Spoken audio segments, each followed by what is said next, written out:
மேகதாது விவகாரத்தில் தமிழகத்தின் அனுமதியின்றி அணை கட்ட முடியாது என திமுக பொதுச் செயலாளர் துரைமுருகன் திட்டவட்டமாக தெரிவித்துள்ளார்.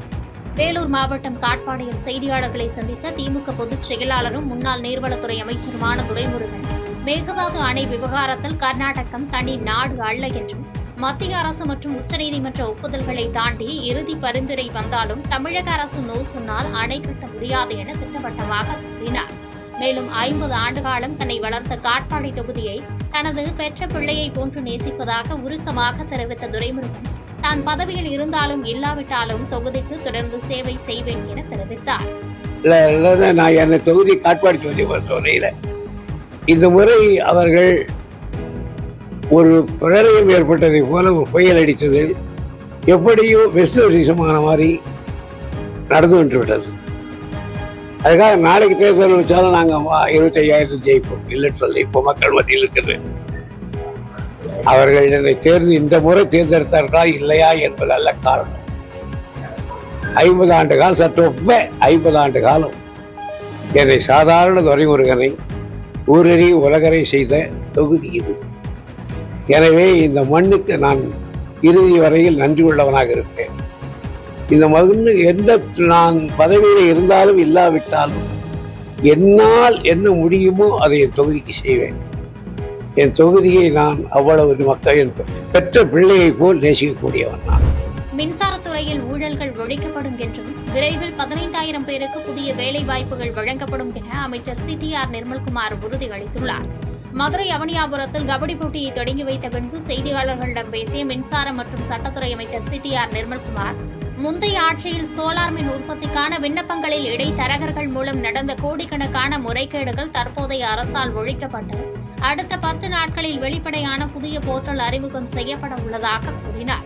மின்சாரத்துறையின் நஷ்டம் மற்றும் ஊழல்களை பட்டியலிடும் வெள்ளை அறிக்கை அடுத்த வார இறுதியில் வெளியிடப்படும் என்று அறிவித்த அமைச்சர் நிர்மல்குமார், நடப்பாண்டில் துறையை சீரமைக்க குறைந்தபட்சம் 15,000 பேருக்கு புதிய வேலை வாய்ப்புகள் வழங்கப்படும் என தெரிவித்தார். கடந்த 5 ஆண்டுகள்ல இந்த ரெண்டுலையும் பெரிய அளவிலான முறைகேடுகள் நடந்தது. இப்போ அதுல என்னன்னா பெரிய லெவலில் இப்போ நீங்க ஒரு சோலார்ல ஒரு அப்ளிகேஷன் கொடுக்கணும்னாலே ஒரு சில தனிநபர்களை வைத்து அவங்க மூலியமா ஒரு மெகாவாட் இவ்வளவு ரூபாய் அப்படின்னு நீங்க சோலார்ல நீங்க அப்ளிகேஷன் நான் கேள்விப்பட்டவரை ஒரு மெகாவாட்டுக்கு 25 லட்சம் ரூபாய் நீங்க கொடுத்தா தான் நீங்க அப்ளிகேஷனே உள்ள போகணும். ஸோ அந்த அப்ளிகேஷன் உள்ள போனதுக்கப்புறம் நீங்க எங்க போய் அதை கமிஷன் பண்ணணும்னு இருக்கும். கமிஷன்னா நீங்க செட்டப் பண்ணணும். ஸோ அந்த இடத்தையும் அவர்களே தருவார். அதுல ரியல் எஸ்டேட் புரோக்கர்ஸ் எல்லாம் சேர்த்து ஒரு 200-300 ஏக்கரை வாங்கி வச்சிருக்காங்க. அவங்ககிட்டே நீங்க 10 லட்ச ரூபா பொறுமான உள்ள ஒரு இடத்தை அதே ரியல் எஸ்டேட் புரோக்கர்கிட்ட போய் நீங்க பல கோடி கொடுத்து வாங்க வேண்டியது.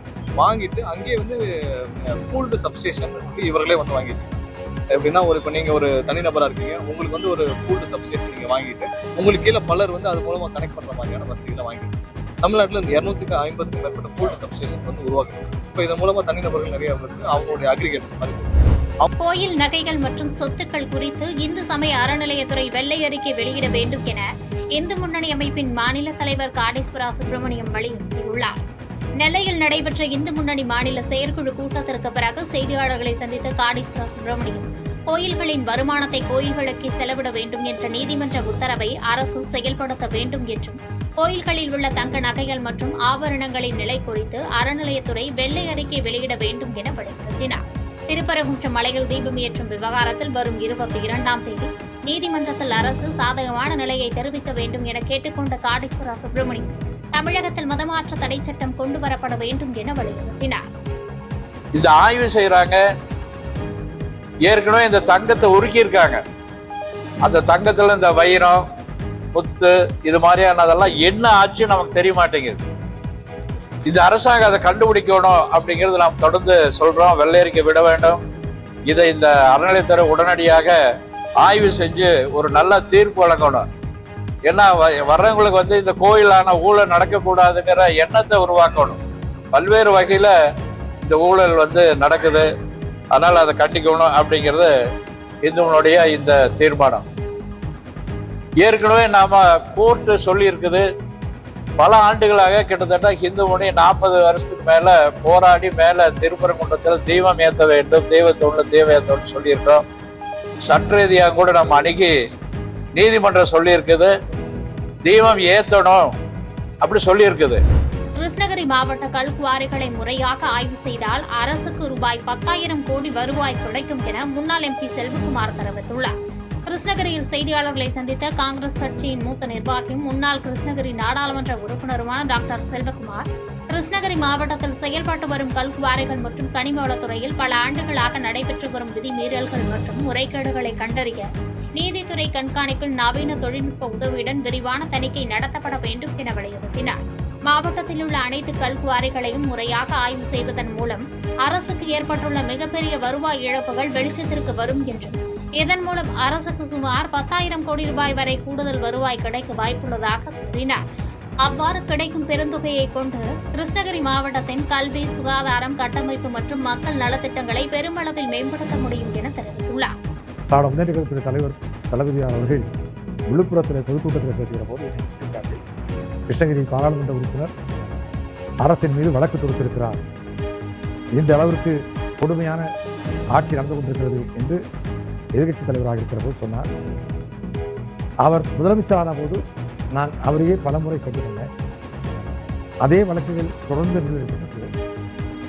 மீண்டும் மீண்டும் இயற்கைகளை வளங்களை சுரண்ட வேண்டும் என்று விரும்புகிறீர்களே தவிர ஏற்கனவே கொடுக்கப்பட்ட அரசு லைசன்ஸ் வழங்கப்பட்ட குவாரிகளாக இருந்தாலும் சரி, இல்லாமல் அரசுடைய அனுமதி இல்லாமல் சுரண்டப்படுகிற குவாரிகளாக இருந்தாலும் அவற்றையெல்லாம் இன்றைக்கு விஞ்ஞான ரீதியாக ட்ரோன் மூலமாக நீங்கள் அதை ஒவ்வொன்றையும் ஆய்வு செய்தால் நிச்சயமாக கடந்த ஒரு 20 வருடத்தினுடைய கடந்த காலத்தில் சுரண்டப்பட்ட அந்த கனிம வளங்களை முழுமையாக ஆய்வு செய்தால் 10,000 கோடி ரூபாய்க்கு அதிகமாக அரசுக்கு வருமானம் கிடைப்பதற்கு வாய்ப்பு இருக்கிறது. மாணவர்களை கழிப்பறை சுத்தம் செய்ய வைத்தால் கடுமையான நடவடிக்கை எடுக்கப்படும் என பள்ளிக்கல்வித்துறை அமைச்சர் ராஜ்மோகன் எச்சரிக்கை விடுத்துள்ளார்.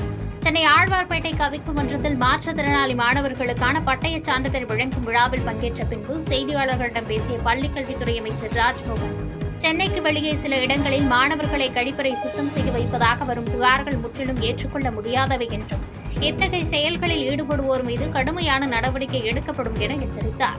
மேலும் நீட் தேர்வால் மாணவர்கள் தற்கொலை செய்து கொள்வதை தடுக்க விரைவில் புதிய விழிப்புணர்வு திட்டம் அறிவிக்கப்படும் என்று தாவேக தொண்டர்கள் பள்ளிகளில் முதலமைச்சர் படத்திற்கு பதிலாக அப்துல் கலாம், மயில்சாமி, அண்ணாதுரை போன்ற கல்வியாளர்களின் படங்களை மாட்டினால் முதலமைச்சர் விஜய் மகிழ்வார் என்றும் அமைச்சர் ராஜ்மோகன் அறிவுறுத்தினார். தொழில்நுட்ப கோளாறால் தற்காலிகமாக துண்டிக்கப்பட்ட சட்டமன்ற நேரலை இனி வரும் காலங்களில் எவ்வித தடையுமின்றி முழுமையாக தொடரும் என தெரிவித்த அமைச்சர் ராஜ்மோகன், தேர்வு முறைகேடுகளில் ஈடுபடுவோர் மீது சட்டப்படி கடுமையான நடவடிக்கை எடுக்கப்படும் என உறுதிபட தெரிவித்தார். ஏற்றுக்கொள்ள முடியாத விஷயம். மாதவிடாய்னா என்ன, இது தீண்டத்தகாததா? அது ஒரு தாயினுடைய கருவறையில் இருந்து வரக்கூடியது. அப்படிப்பட்ட மாதவிடாயிலிருந்து தான் ராஜ்மோகன் பிறந்திருக்கிற அமைச்சராக இருக்கிறேன். இதை போன்ற பிற்போக்குத்தனமான விஷயங்களுக்கெல்லாம் நம்ம ஏற்றுக்கொள்ளவே முடியாது. இருந்தபோதும் அந்த விஷயம் குறித்து உடனடியாக விசாரித்து முதல் கட்ட தகவல்களை சேகரம் செய்து எனக்கு தரும்படி அதிகாரிகளிடம் கேட்டிருக்கிறேன். அதனால் தமிழ்நாடு முழுக்க இருக்கக்கூடிய அரசு மற்றும் தனியார் பள்ளி நிறுவனங்களில் எந்த இடத்துலையும் எங்களுடைய மாணவிகளுக்கு இந்த மாதவிடாய் சார்ந்து இதை போன்ற நேரடியாகவோ மறைமுகமாகவோ எந்த அழுத்தங்களும் தரக்கூடாது என்பதையும் கேட்டுக்கொள்கிறேன். அவர்களுக்கு சேஃபான, அவர்களுக்கு ஒரு ஒரு கம்ஃபர்டான என்விரான்மெண்ட்டை உருவாக்க வேண்டும் என்று நம்முடைய கல்வி நிறுவனங்களில் வேலை செய்து கொண்டிருக்கிற ஆசிரியர் பெருமக்களையும் நான் கேட்டுக்கொள்கிறேன். செய்திகளை உடனுக்குடன் தெரிந்து கொள்ள கீழ்கண்ட கேபிள் மற்றும் DTH நெட்வொர்க்குகளில் எம்நாடு செய்தி தொலைக்காட்சியை காணுங்கள். பாதகம் செய்பவரை கண்டால் நாம் பயம் கொள்ளலாகாது பாப்பா. மோதி மிதித்துவிடு பாப்பா, அவர் முகத்தில் உமிழ்ந்துவிடு பாப்பா. அண்மை செய்திகளை உடனுக்குடன் தெரிந்து கொள்ள இணைந்திருங்கள் எம்நாடு தொலைக்காட்சியுடன்.